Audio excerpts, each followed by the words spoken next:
And Robert Gottliebson will be on the show later on to speak about this. But now let's bring in National Senator Matt Canavan and Chief Economist at the Institute of Public Affairs, Adam Crichton. Welcome to you both. Look, I want to start with the shadow cabinet. Now, we're going to get to net zero in a moment, Matt.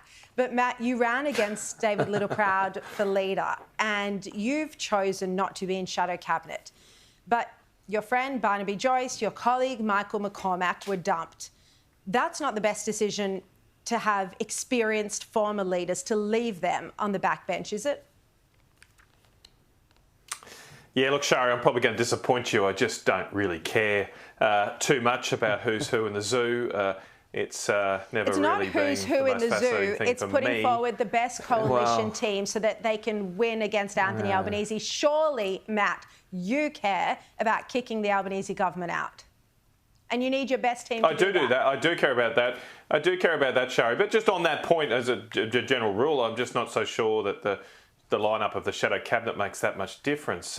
I mean, every parliamentarian, all of us have the ability to hold an executive government to account in the Senate or the House of Reps and through committee processes, whatever we are in. I mean, one of the more effective campaigns I ever saw against an elected government was by Tim Wilson, a colleague of mine.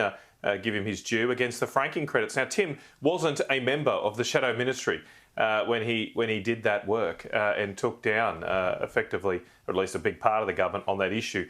And so I just think all of us could focus a little bit more about that job. That's our first job, to oppose the government in the parliament.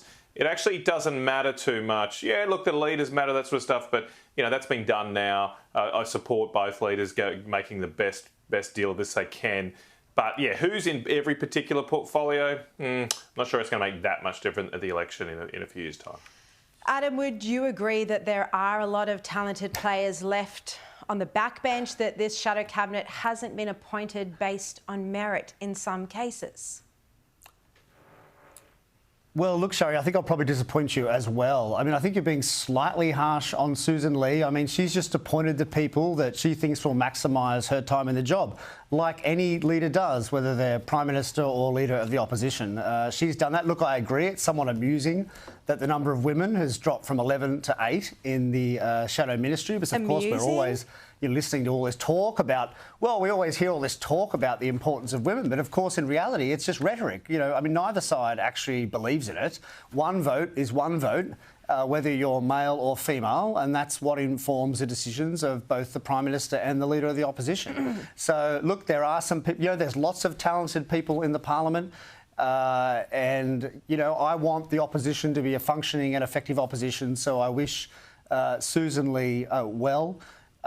Look, let's just wait and see what happens, right? There's always fallouts. I mean, Tony Abbott famously said that, you know, every time there's a reshuffle, you make more enemies than you make friends.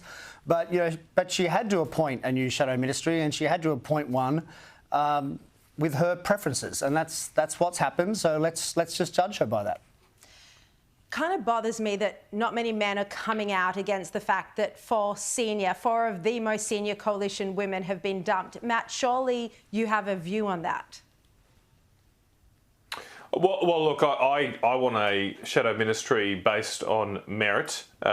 Look, what I would say about some of my female colleagues is they definitely have done, I think, a very good job. I mean, Sarah Henderson did a great job as education spokesperson, but look, some people have to be appointed and sometimes some people miss out. There are talented people right across the Liberal and National parties, so I do feel for Sarah, for Claire, for Jane, all who have contributed enormously to our party in the last few years. But yeah, they'll continue to contribute, and I've been in contact with all of them today and said, hey, life on the backbench ain't too bad. You can have lots of fun and still achieve a lot. I feel like I've achieved a lot in the last few years as a senator for Queensland. So it's a great honour to have this role. It's an even greater honour sometimes to be in a ministerial role, but let's be real here. We got thumped at the election and we're talking about shadow ministers, not ministers. So there's a big difference.